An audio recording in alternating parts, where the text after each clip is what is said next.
A avaliação do governo atinge melhores índices também entre os evangélicos. E foi condenado a devolver R$420 mil. O coração de Dom Pedro I deve chegar ao Brasil nesta segunda-feira. Bom, a Marcha para Jesus, aí a gente sabe, o seu uso político é cada vez maior. O Estado é laico, mas o povo não é laico, o povo é religioso.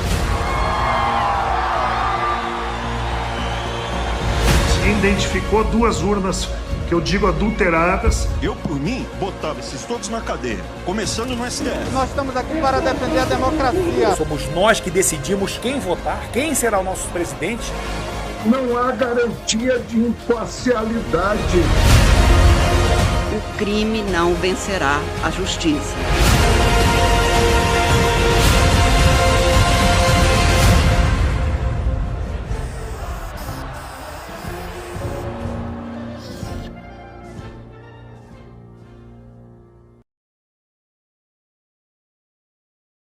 Mas por que tratar dessa temática nesses dias? Não seria mexer num vespeiro? Falar de políticas às vésperas de uma eleição onde, nos nossos dias, no contexto brasileiro, onde tudo está politizado? É interessante que as conversas, a gente começa a conversar num determinado assunto e aquela outra pessoa já fica antenada. Se nós não estamos dando indireta, se não é uma pegadinha para nós levarmos a um assunto político. Se a pessoa é desse grupo ou é daquele grupo, mas sendo desse ou daquele. Por quê? Porque da mesma forma como tudo está politizado, tudo está polarizado. Temos 2 grandes polos acentuados. Nós vivemos dias de polarização e realmente eu creio que jamais voltaremos a viver como outrora. Porque hoje todas as pessoas, todos os pensamentos, toda a ideologia ou todas as ideologias ganharam notoriedade pelas redes sociais. Então aquilo que era tabu de se conversar, de se falar alguns anos atrás, hoje já não mais é tabu. E muito pelo contrário, hoje se torna uma pauta falar sobre determinados assuntos. Ao iniciar essa série, alguns já começam a pensar. E alguns já começam a se incomodar aí nos seus assentos, talvez dizendo, o pastor vai detonar a esquerda. Ou quem sabe ele vai falar bem do Bolsonaro. Ora, se eu não abordar nenhum desses 2 assuntos, eu sei que vocês vão me chamar também de...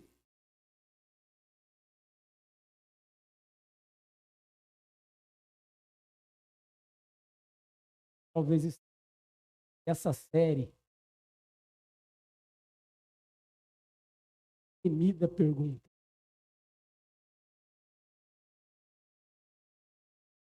Pode um cristão ser crente esquerda? Pode. Eu era. Mas ser cristão não é necessariamente ser de direita. É cristão, é de direita.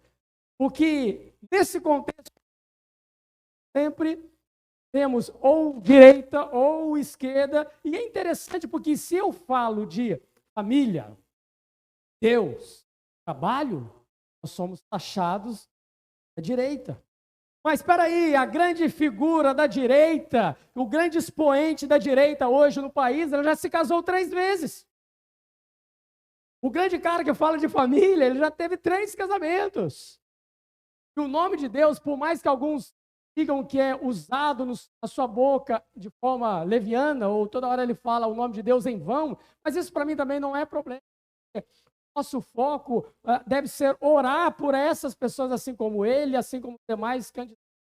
Porque tem muita gente que é simpatizante do cristianismo, mas não conheceu o evangelho. Não conheceu a palavra que transforma. Podem muitos e diversos serem cristãos, ou dizerem que são cristãos, ainda não nasceram de novo e até então não há uma problemática nisso. É só talvez um tempo de Deus ou esperar e orar para que o Espírito quebre corações de tantas pessoas. É interessante você notar, saber, mandamentos, como os 10 mandamentos, foram dados por Deus a quem? Ao seu povo. Então é o povo de Deus que não deve tomar, portanto, o santo nome do Senhor em vão. Mas se a gente olhar por outro lado, somos taxados de direita quando a gente fala de trabalho, de família de Deus, se falamos de justiça, direitos humanos, de liberdade, se falamos do pobre.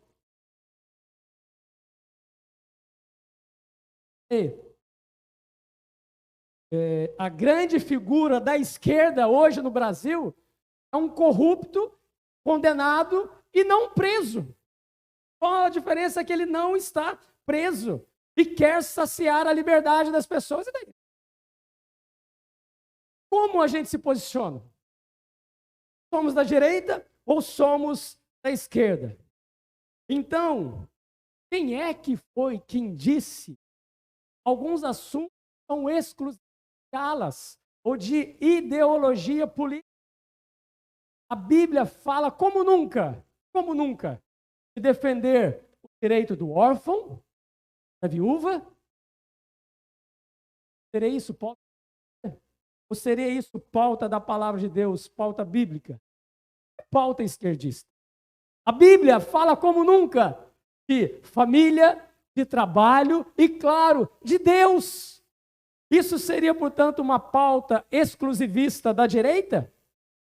Irmãos, nós estamos perdendo tempo em brigar por quem teria o direito de abordar tal assunto, enquanto o nosso partido não deveria ser partido político, mas o nosso, entre aspas, partido deveria ser.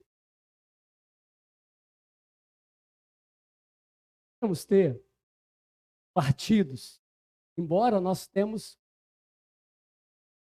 ideologias, temos candidatos, temos preferências. Aliás, política hoje é sinônimo de briga, sim, devido à politização, porque tudo está politizado, tudo está polarizado, é lá ou cá, mas também politização, polarização e nós perdemos o poder da conversa. Queremos partir para cima. Quando a gente detecta que, ou quer ver o pior, o irmão tem uma inclinação política diferente da nossa, nós já discutimos, já nos separamos, já brigamos, já deixamos ele falando sozinho, ou já usamos o termo da moda, cancelando. Tá? Cancelado, apagado.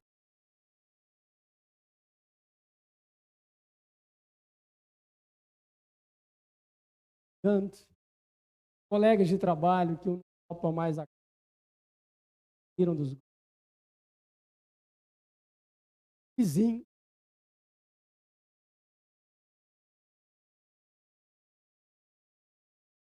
Até as feiras religiosas. Já dizemos, a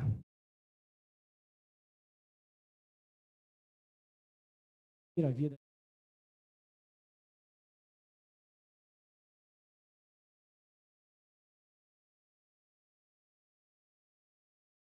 Engano sim. Ei, eu tenho uma preta com página branca dentro. Eu usei essa camiseta. Mas no dia que ele ganhou as eleições,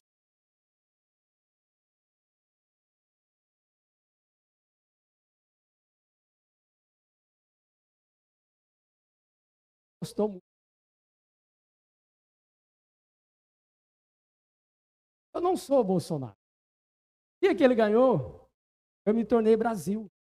Aquilo que ele, como presidente da República, fizer e for bom para a nação, eu vou apoiar. Por que não? Aquilo que ele fizer e não for bom para a nação, não caminhar com os princípios que eu creio e que dirigem a minha vida, eu não vou apoiar.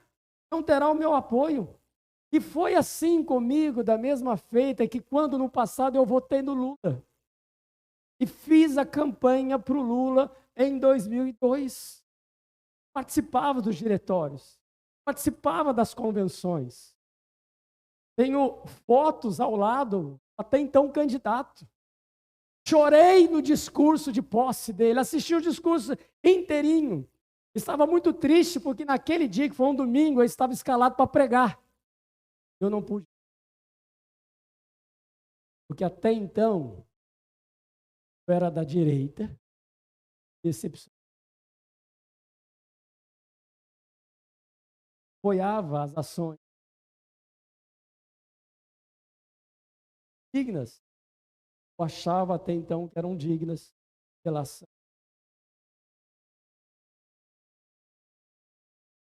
Feita quando no passado eu votei no AS, votei na Marina Silva, votei no Ângelo e ele perdeu uma eleição.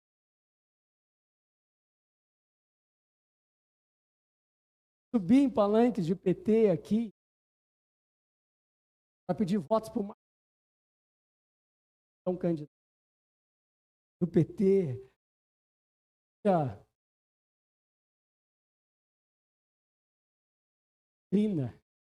Política me chama de facção. Eu creio que quando a gente vai tratar da temática dependência é mote, muito assunto. E a gente vai pincelando alguns pontos aqui ao longo dessas mensagens. É claro que nós não vamos esgotar o assunto com uma única mensagem, por mais que alguns não gostem de política, nós não iremos tratar só de política. Mas política vai sim, de certa forma, nortear parte das nossas argumentações aqui. Mesmo que alguns da política, tem alguns jovens, não gostam de política, mas a vida é extremamente direcionada relacionalmente, econômica. A política envolve a economia, a política envolve as suas envolve os estudos, a política é regulador de política. Tem política, às vezes não gostar, mas ela envolve a vida. O marido não consegue governar a sua casa, é política. Como um presidente não consegue governar se ele não com o chamado centrão, quem tem a esposa é o centrão, o marido é o presidente. Tem que rolar uma propina ali, tem que rolar um dinheiro ali, tem que rolar uns benefícios, tem que ceder para um lado, e senão ele não governa, senão não há governança. Ele tem que tratar uns efeitos políticos. Óbvio. Mas ir em tal lugar, ele dá um presentinho aqui, ele alisa ali, ele cede aqui para ganhar ali na frente. Mas é importante eu dizer. Eu já disse, repito e registro. A Bíblia, a palavra de Deus,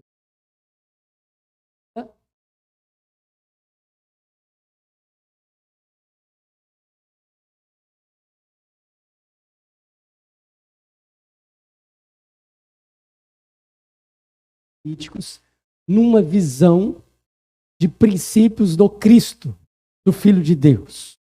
Nos ensina a tratar sobre esses assuntos. A Bíblia registra fatos políticos. A igreja não pode se isentar de atitudes políticas.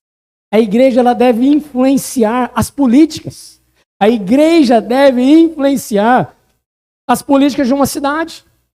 E por isso nós temos que rogar a Deus, e que bênção quando a igreja se envolve nessa área e temos homens e mulheres tementes ao Senhor e que influenciam, portanto, a nação. Precisamos de homens e mulheres que façam política e que não vivam da política e que não sejam politiqueiros tão somente. Precisamos de gente de Deus nos conselhos municipais, no conselho tutelar, no conselho da saúde, no conselho de habitação, no conselho de mais não sei o que possa ser criado. Precisamos de gente de Deus que possa estar, portanto, no legislativo para que se criem leis justas, no executivo para que se cumpram essas leis e principalmente no judiciário. Gente honesta, gente temente a Deus, gente que não aceita suborno. Precisamos de homens e mulheres de Deus que façam, sim, políticas. Precisamos de gente de Deus. E quem diz que política e religião não se mistura, não entende nada de política e não entende nada de religião. Porque a Bíblia está aí para nós. A igreja precisa se envolver politicamente. A igreja não pode se envolver com a política partidária. Essa não pode. A igreja não pode ter partido. Nós não podemos ter candidatos. Na minha humilde opinião, eu creio que erram os pastores, erram as igrejas, quando nós damos o microfone a um determinado candidato. Quando nós abrimos espaço para isso, seja em um momento de culto, que é uma lástima tremenda, porque o santo culto é Deus, é o Senhor, é a palavra, a santa palavra de Deus.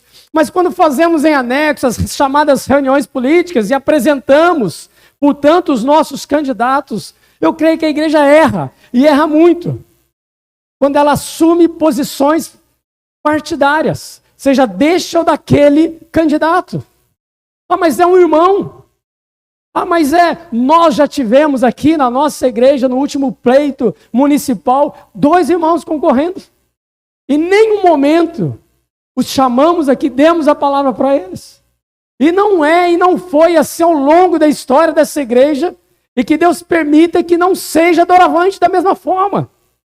A igreja não pode se envolver com política partidária. Nós nunca demos a palavra para ninguém para apresentações políticas. Oramos pelos políticos. Todos os candidatos que eu votei não ganharam. No dia seguinte, levei a igreja de Cristo, às vezes eu uso a expressão, a santa igreja de Cristo, a orar por essas pessoas, por esses políticos, por esses novos governantes. Independente da minha ou da sua convicção, ou independente da minha ou da sua preferência, eles se tornaram nossos governantes. E a palavra de Deus, ou a santa palavra de Deus, fala para nós orarmos pelas nossas autoridades.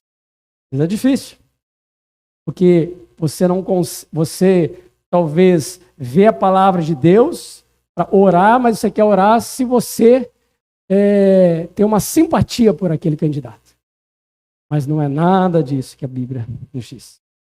Diante disso, irmãos, desse talvez grande pano de fundo, uma ampla introdução da nossa série, porque eu gostaria se eu não ganhar um pouquinho a sua atenção aqui, eu acho que eu perco para você voltar no próximo domingo para dar sequência a isso, gostando ou não de política.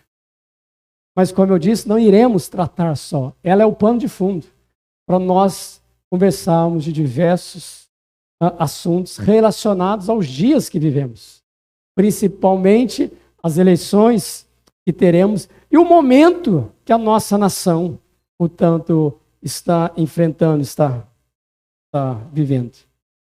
Diante disso tudo, dessa ampla introdução, dessas considerações, vamos ao tema dessa noite. Nada mais é o impeachment de Deus. Eu queria te convidar a abrir a palavra do Senhor no livro de 1 Samuel, capítulo de número 8.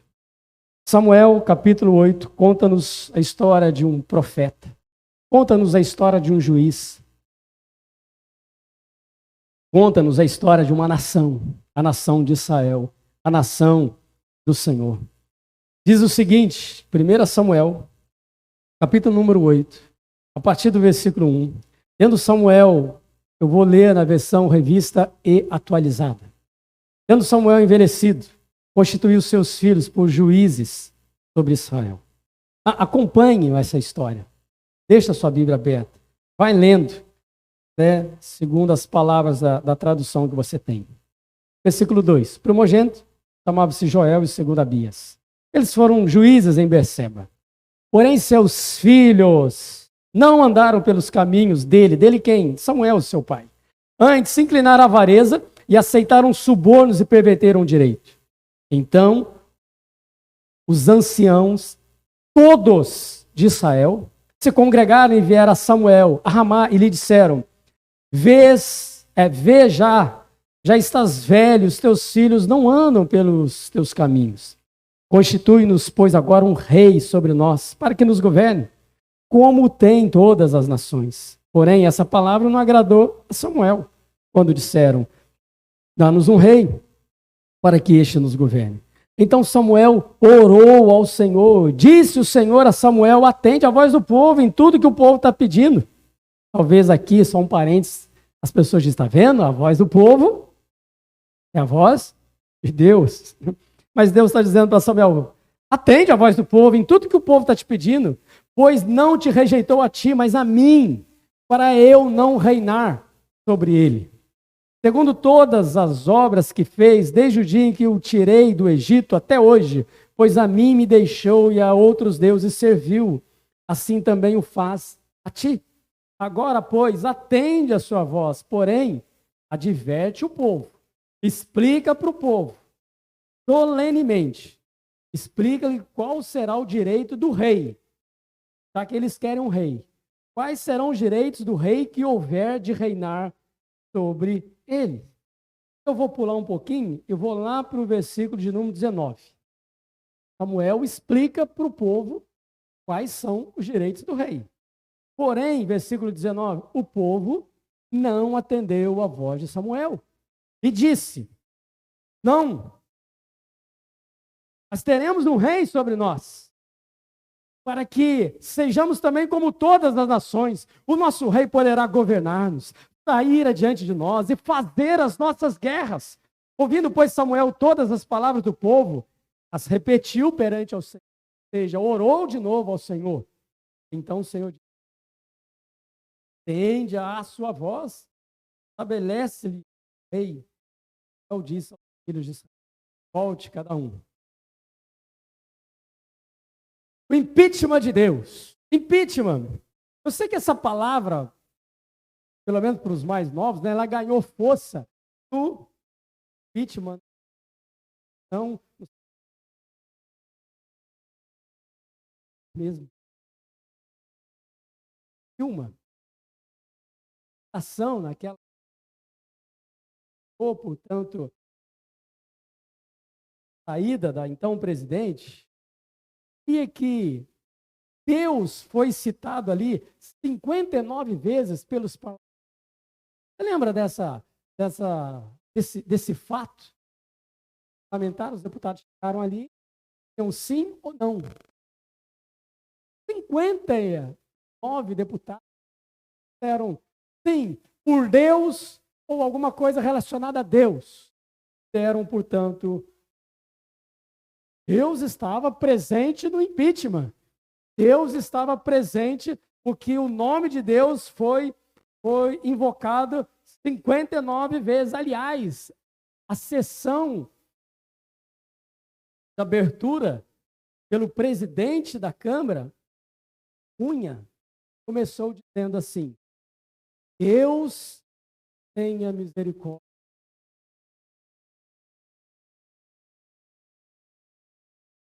Cunha, que é evangélico, 6 meses depois foi preso pelo ex-juiz Sérgio Moro, ali nas garras da $1,5 milhão públicos. Mas o Cunha é da direita. E o Cunha, quando foi indiciado pelo Ministério Público, ele foi ovacionado, sabe por quem? Pela Central Sindical, pela Força Sindical. É um órgão ligado à esquerda. E que tinha até então o seu grande expoente, o deputado Paulinho da Força Sindical. Estariam, portanto, a direita e a esquerda combinadas? Porque o da direita derrubou a presidente da esquerda. E a esquerda o aplaude. E sabe aquele grito guerreiro do povo brasileiro? Ele saiu, ele foi direcionado sobre a pessoa do Cunha. E o impeachment aconteceu.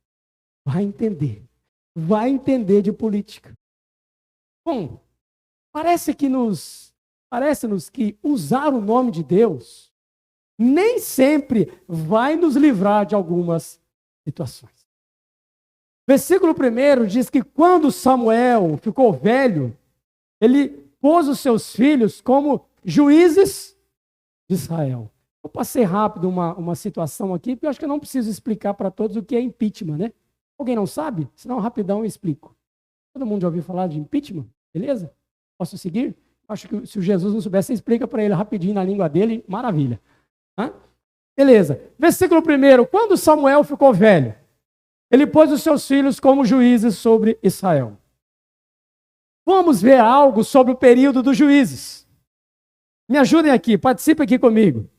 Quem governa, né? Moisés é que liderava o povo. Moisés morreu. Quem passa a liderar o povo que eu digo, nação de Israel. Quem passa a liderar o povo é um homem com o nome de Josué. Joia. Depois de Josué, quem passa a liderar o povo? Quando Josué morre. Vou chegar rapidão. Moisés é tido como um juiz. Moisés governava. Pós Moisés vem Josué. Pós Josué nós entramos no período chamado período dos juízes. E aí você vai encontrar na Bíblia esse livro, o livro dos juízes. Eu queria te perguntar, quem escolhia os juízes? Alguém sabe? Quem que colocava as pessoas ali no posto de juiz para que ele pudesse julgar a nação de Israel? Não é pegadinha não, gente. Vamos lá. Só um está falando aqui na frente, vocês estão com medo de falar? Quem escolhia os juízes? Deus, gente, me ajuda aí. Deus escolhia os juízes. Quem passa a escolher os juízes aqui? Versículo 1, 1 Samuel, capítulo 8. Eu vou descer, eu vou embora. Vocês estão com Bíblia aí? Quem que escolhe os juízes aí? Falem forte. Samuel escolhe os juízes. Samuel, ou seja, os homens. Até então, quem escolhia os juízes era Deus. E Deus sai um, coloca outro. O mandato desse não foi muito bom. Coloca outro, esse morreu. Esse julgou Israel com equidade. Esse foi santo. Esse aqui foi um desastre. Esse foi bom. Esse foi aquilo. Tá, Deus é quem escolhia os juízes. Até então, o último juiz escolhido por Deus foi Samuel. Samuel fica velho. Samuel vai passar o bastão. Quem é que passa o bastão? Samuel. E quem escolhe para quem Samuel iria passar? O próprio Samuel. Samuel é quem escolhe o juiz, ou seja, Deus escolhia, agora passa a ser uma escolha humana. Saiba que os juízes naquele tempo, eles tinham muito mais a função de um comandante de exército, né, do que a função de julgar, de ser talvez um legislador e um executor de leis. Mas, beleza, eu pergunto para vocês, e se vocês não me ajudarem aqui, nós já vamos orar encerrando o culto.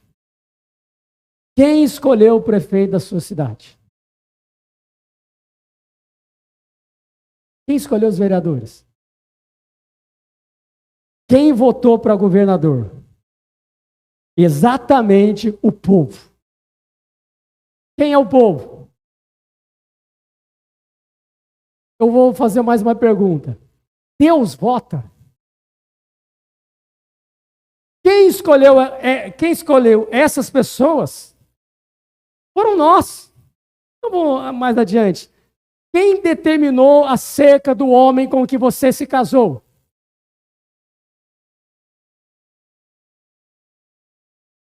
Vocês podem tirar o cavalinho da chuva aqui, vocês ficam quietos aqui. Quem determinou acerca do homem com quem você se casou? Quem escolheu seu namorado? Não. Quem que definiu a sua profissão? Nós fazemos as nossas escolhas. Nós é que decidimos, nós é que votamos, nós é que determinamos, nós decidimos, nós temos a escolha e definimos essas questões na nossa própria vida. Fazemos as nossas escolhas e depois nós jogamos a conta para Deus. Deus é que tem que pagar, entre aspas, o pato das nossas escolhas. Nós deixamos de ter orgulho dos nossos votos para ter tristeza dos nossos votos, mas Deus não vota. Você vota. Mas se não é de Deus, pastor, por que ele não tira? Não foi ele que colocou. Ele não votou. Quem foi lá na urna eletrônica e apertou foi você. Não foi Deus quem casou. Jesus não casou, ele não queria arrumar para a cabeça. Foi você quem casou. Mas eu me apaixonei, então você se apaixonou. Mas se não é de Deus, por que Deus não tira isso de mim? Essa pergunta é clássica, né? Pastor, se não é de Deus, por que Deus não tira isso de mim, pastor? Deus não tem obrigação de tirar aquilo que ele não colocou. Você quem colocou.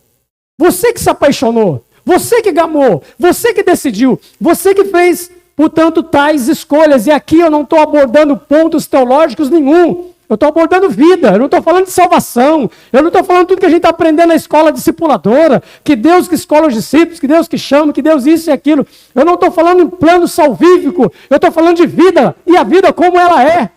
Eu e você temos as nossas escolhas, eu e você escolhemos, decidimos, determinamos, temos as nossas inclinações. Nós nos tornamos independentes de Deus.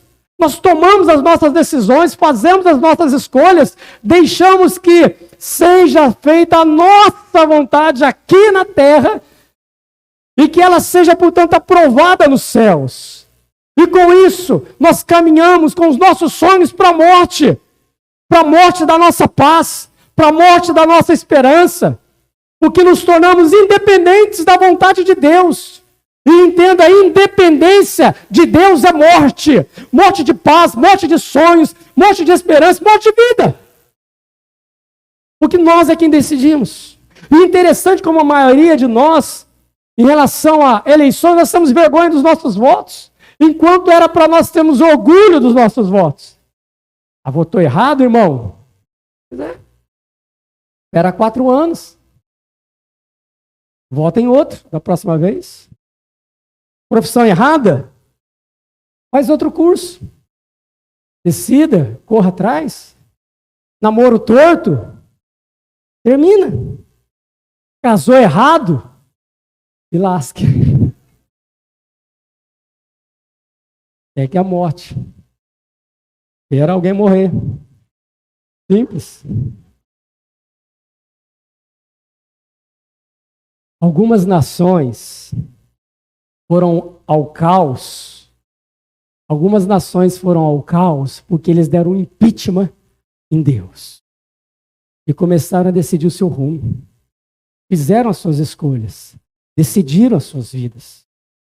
E até mesmo um grande homem de Deus como era Samuel, um grande homem de Deus pode passar por um momento de alta segurança, acreditando que chegou num estágio espiritual, que pode tomar algumas decisões e depois vem Deus e vai assinar embaixo. Eu faço, eu escolho, eu determino, eu decido e depois Deus vai vir e vai assinar embaixo. Porque, olha, Samuel era um homem de Deus. Samuel era juiz, tido como o primeiro dos profetas, o homem que fez a transição de juiz para profetas. Ele foi chamado pelo próprio Deus, posto na função pelo próprio Deus e agora passa para passar o bastão. Ao invés de consultar a Deus, ele consulta a si mesmo. Ele escolhendo seus filhos para governarem. Peraí, mas afinal de contas, nada melhor do que escolher um parente. Alguém que é da mesma cidade. Nada melhor que a gente decidir votar em quem é do mesmo partido, das mesmas ideologias. Nada melhor do que escolher colocar ali quem é da igreja. E se for da nossa igreja, e nós não escolhemos essa pessoa para ser o nosso governante, isso é um sacrilégio, isso Deus não perdoa. Isso é trairagem. Samuel escolheu, tá vendo que toda coincidência é mera semelhança, e toda semelhança é mera coincidência, porque tudo bate aqui, parece, com os nossos dias. Samuel escolheu a partir de quem? A partir da sua casa. Ele olhou ao seu redor e decidiu. Samuel não consultou a Deus, ele não consultou o Senhor. Se dependente de Deus numa escolha tão séria e tão importante para Israel. Ele deveria ser totalmente, plenamente dependente do Senhor. Ele simplesmente colocou Deus de lado e ele fez a escolha. A Bíblia, em momento algum, diz para nós que a escolha de Samuel era uma escolha divina. Ele decidiu colocar os filhos ali. E olha que Samuel é aquela criança que, quando pequeno, estava ali junto de Eli e ouviu Deus chamar o seu nome. Samuel, Samuel. Lembra aquela historinha que a gente aprende quando criança? Eis-me aqui, Senhor, fala que teu servo ouve. É este Samuel que agora é profeta, que agora é juiz. Ele é um homem de Deus. Mas eu estou mencionando isso para você, porque às vezes nós chegamos a alguns estágios espirituais. Eu sou isso, eu sou aquilo, eu tenho tantos anos na caminhada, que você acredita que você pode tomar decisões, sendo assim, independente de Deus, e acreditando que Deus vai assinar embaixo. E Deus vai relevar a sua vontade. Mas Deus não negocia a vontade dele. E Jesus me ensinou, como te ensinou a orar, seja feita a tua vontade, assim na terra como nos céus, e não a minha e a sua. Todas as vezes que nós desejarmos sermos independentes de Deus, fizemos as nossas escolhas e não consultarmos ao Senhor, nós temos 101% de chance de dar errado. E por que você vai entrar, portanto, nessa? Samuel foi aquele homem tremendamente usado por Deus em algumas grandes batalhas. E agora é dar um impeachment em Deus, colocando Deus de lado na escolha para os próximos juízes. Vamos caminhar correndo aqui com a hora? Versículo 3. Seus filhos não andaram pelos caminhos dele, antes se inclinaram à avareza, aceitaram o suborno e perverteram o direito. Olha só, existia ali, vamos assim chamar, o TRJ das tribos, o Tribunal Regional da Justiça. E acima desses tribunais regionais, juiz de 10, juiz de 100, juiz dessa tribo e daquele, acima deles estava o STF, que era o juizão. E os dois filhos de Samuel estavam ali, como se fossem, portanto, esse STF, Joel e Abias. Entretanto, irmãos, esses juízes se inclinaram à avareza, à corrupção. Bom, já não é de hoje que isso acontece. Esses juízes perverteram a justiça. Quem estava governando Israel era gente corrupta. Gente que falava de justiça, mas que caminhava com a injustiça. Gente que amava o dinheiro e, em nome do dinheiro, passava por cima das pessoas, adulterando as leis. Filhos do grande juiz Samuel, mas que perverteram o direito das pessoas. O versículo 5 fala para nós, quando os anciãos chegam até Samuel e dizem: já está velho, os teus filhos são injustos, corruptos, não andam pelos teus caminhos. Constitui-nos, pois, agora um rei sobre nós para que governe, porque todas as nações têm rei, Samuel. Nós também queremos um rei. Nós não temos garantia alguma de um segundo mandato bom. Não há garantia nenhuma de que os seus filhos serão bons governantes da mesma forma que você foi. Portanto, não está dando certo até agora, Samuel.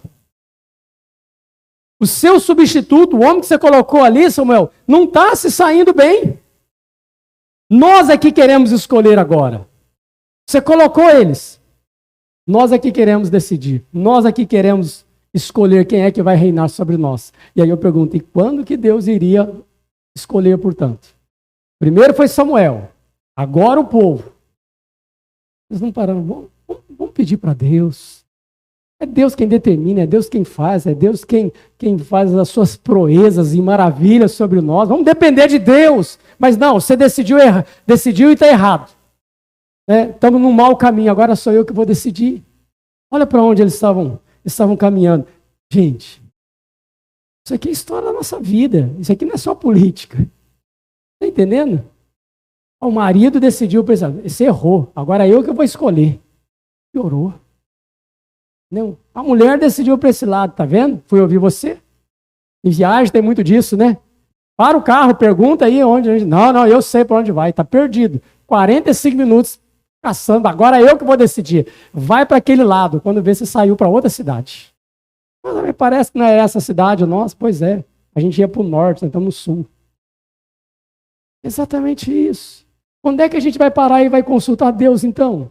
Não você decidiu, não deu certo, agora nós queremos mudanças.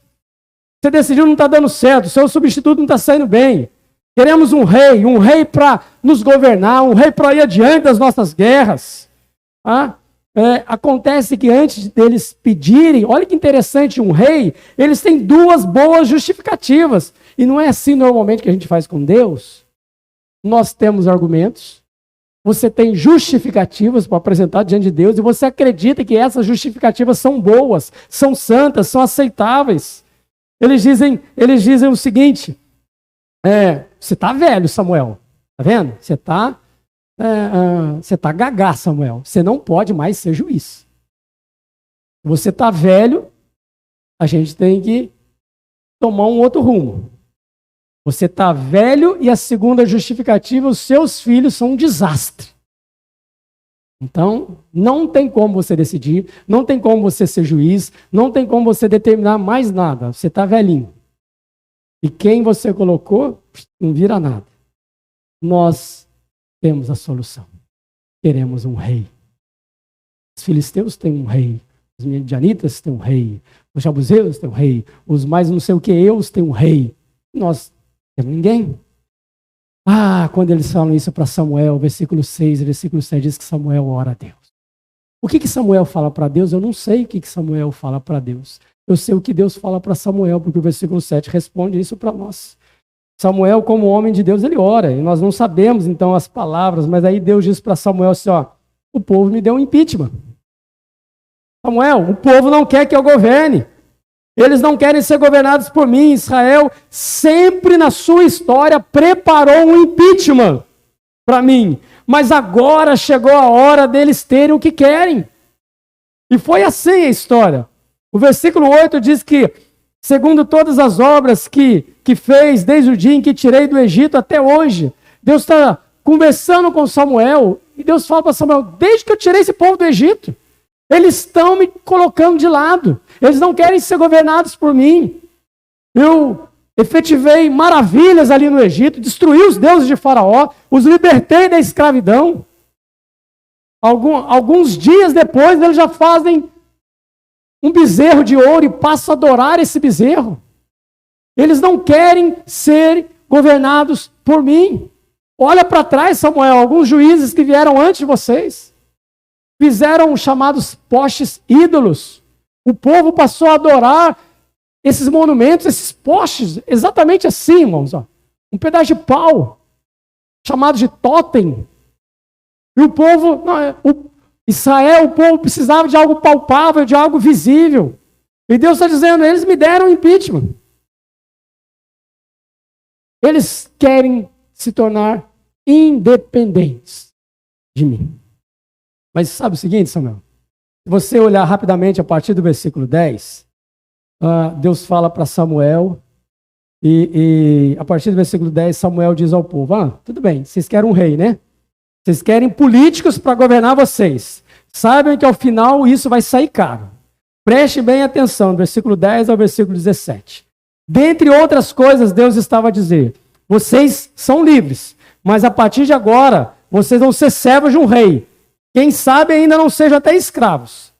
Vocês estarão debaixo das ordens do rei. O rei vai formar um estado e o estado irá controlar vocês. As guerras vão ser estabelecidas de acordo com a vontade desse estado. Vocês serão dominados. Vocês irão viver para manter o estado. E o estado, em contrapartida, manterá vocês de acordo com o interesse do estado. A vida vai ficar mais difícil, porque vocês vão ter que pagar imposto. Imposto sobre o campo, imposto sobre a colheita, imposto na pecuária, sobre os bens, as propriedades de vocês. Está tudo aí do 10 ao 17. Versículo de número 18. Samuel ainda dá a última cartada, diz, vocês vão clamar por causa desse rei, que vocês estão escolhendo, que vocês estão decidindo, que vocês estão votando. E Deus não vai ouvir a oração de vocês. Aí vocês vão chorar por causa do que escolheram. Vai ser tarde demais. Senhor não vai ouvi-los. Olha só, Deus está avisando antes. Deus está falando, não escolham, não vão para esse lado, não vão para esse caminho, não decidam assim. Ser independente é morte. Sabendo, sabe quando uma mãe fala assim para o seu filho, desce daí, senão você vai cair, vai machucar. O que acontece? Cabeçudos, caiu, machucou, está lá gritando, está lá chorando. E o que a mãe fala? Deus levantou profetas para falar isso para o povo. Deus levantou Jeremias, vocês estão indo para um caminho assim, vai vir um cativeiro sobre vocês. 70 anos, moçada. 70 anos, o povo, ó, nem aí. Queremos um rei. Samuel está dizendo, Deus está dizendo para vocês que é isso. Vocês acham que eles deram ouvidos? Deram ouvidos a Samuel? Deram ouvidos ao profeta Jeremias? Não deram ouvidos. Versículo 19. O povo não atendeu a voz de Samuel e diz, não adianta, nós queremos e teremos um rei sobre nós. Qual que é o desejo do povo? Quer um rei. Às margens do Ipiranga, o povo estava a dizer, independência. E o que o profeta estava dizendo? É morte. Ser independente de Deus é morte. Não adiantou nada. O povo pediu um rei, teve um rei, bateu o pé. E olha que interessante, Deus é quem governava o povo pelas mãos dos juízes. Deus é quem fazia. Não estava bom o governo naqueles dias? Quem julgava Israel até então era gente corrupta, eram os filhos de Samuel que não estavam andando no caminho de Deus. Mas Deus reinava sobre Israel. Deus era o rei dos reis, o Senhor das nações. Não, nós queremos um rei. Lá no final, versículo 21, vai dizer isso para nós. Não adianta. Você discutir com tolo, não adianta. Não adianta discutir. Não adiantou nada falar. Não adiantou discutir, não adiantou avisar. Deixa o rei nos roubar. Pois é, esse rei vai roubar vocês. É isso. Olha a história. Olha o reinado de Saul, que foi o primeiro rei. Adiantou? Não. Irmãos, olha para a situação do nosso país hoje. Será que nós não estamos fazendo o mesmo? Será que como nação, há muito tempo, nós não pedimos o impeachment de Deus? Os governos do nosso país, uma nação idólatra, corrupta, não são os seus políticos, mas na sua fé. Um povo que se entrega ao carnaval, ao pecado, e um povo que se comporta como se Deus não existisse. Olha para as nossas igrejas, a igreja brasileira, ela não está pedindo o impeachment de Deus. Porque com os nossos cultos triunfalistas, que você pode, você faz, você acontece, a ganância pela prosperidade, a corrupção, os shows de entretenimento, a política, às vezes, imunda, eclesiásticas, as futilidades, as heresias, o centro do culto sendo o homem, o centro do culto sendo a apresentação, o centro do culto sendo qualquer outra coisa, não sendo Deus. Nós já temos o impeachment em Deus há tempos. Nossa família, nossa casa, nossas decisões, nosso trabalho, nossas finanças, nós já temos o impeachment em Deus, há tempos. E Deus sempre está nos avisando, independência de mim. É morte. De sonhos, de vida, de paz, de esperança. Mas eu sou dono do meu nariz. Eu quero errar. Eu quero um rei, não importa. Todo mundo tem, mas isso não vai ser bênção na sua vida, mas eu quero. Como crianças mimadas, eu quero. E a gente bate o pé que quer. A gente faz birra. E coloca Deus contra a parede. Nós pedimos o impeachment de Deus em muitas áreas da nossa vida. Escolhemos por nós mesmos onde Ele pode ou não pode atuar em nós. Deus, aqui o Senhor age, aqui o Senhor não vai agir. Mas para aí, o apóstolo Pedro diz, mas nós somos sacerdócio real, nação santa, povo de propriedade exclusiva. Pois é, eu sou tudo isso. Mas eu sou tudo isso e somos tudo isso, porque Ele nos tornou isso. Ele nos fez isso. Nós não podemos viver dessa maneira, dando impeachment em Deus, sendo independentes de Deus. tomando as nossas decisões sem consultar a Deus, julgando a nós mesmos, nossa casa, trabalho e vida, sem Deus. Estamos vivendo, atravessando tudo, porque primeiro gritamos pelo impeachment de Deus, da sua palavra na regência das nossas vidas, como a nação de Israel assim fez. 9 horas, eu preciso encerrar. Mas eu quero encerrar com uma boa notícia. Você deve conhecer o texto de Apocalipse 3:20. Eis que estou à porta e bato. Se alguém ouvir a minha voz, abrir a porta, entrarei e cearei com ele e ele comigo. Sabe o que aconteceu ali? A igreja colocou Deus para fora. Porque é uma carta direcionada a uma igreja. Quem bate, bate para sair ou bate para entrar? Bate para entrar. Deus está do lado de fora. A igreja deu um impeachment em Deus. E Deus está dizendo para nós hoje, se vocês ouvirem a minha voz, eu vou entrar. Eu vou cear com vocês. Vocês vão cear comigo. Um novo tempo vai ser estabelecido. Abra a porta. Que a sua igreja, a sua casa, a sua família, todos nós possamos ouvir a voz de Deus. Abrir a porta para que Deus governe em tudo em nós. Em tudo em nós. Mas eu quero encerrar com o texto do Salmo 32, versículo 8. Se talvez para alguns que já têm uma caminhada com Deus, tem uma história com Deus, e nessa história você deu um impeachment em Deus, agora é a hora de abrir a porta. Convidar o Senhor para entrar, para cear novamente e viver a nova vida que o Santo Espírito tem para você. Mas o Salmo 32, versículo 8, eu anotei aqui, diz o seguinte, só ouça. Diz o Senhor: instruir-te-ei e te guiarei no caminho a seguir. Os meus olhos estarão sobre ti para te dar conselhos, para te aconselhar. Deus está dizendo, eu vou ser o seu instrutor, eu vou te dar conselhos, eu vou ser o seu guia. Você vai ser conduzido por mim, você vai ser dependente de mim. E ser dependente de Deus é como uma criança, um recém-nascido. É maravilhoso, porque Ele decide por nós. E a vontade dele é boa, perfeita e agradável, é melhor do que a nossa, é melhor do que a sua. E Deus está te dizendo, essa noite, eu quero ser o seu conselheiro, o seu guia, o seu protetor, o seu Senhor, o seu Salvador. E que não mais venhamos sofrer, talvez, os golpes de Satanás e dos nossos desejos que nos impedem que Deus governe, portanto, sobre as nossas vidas. Vamos ficar em pé para nós orarmos.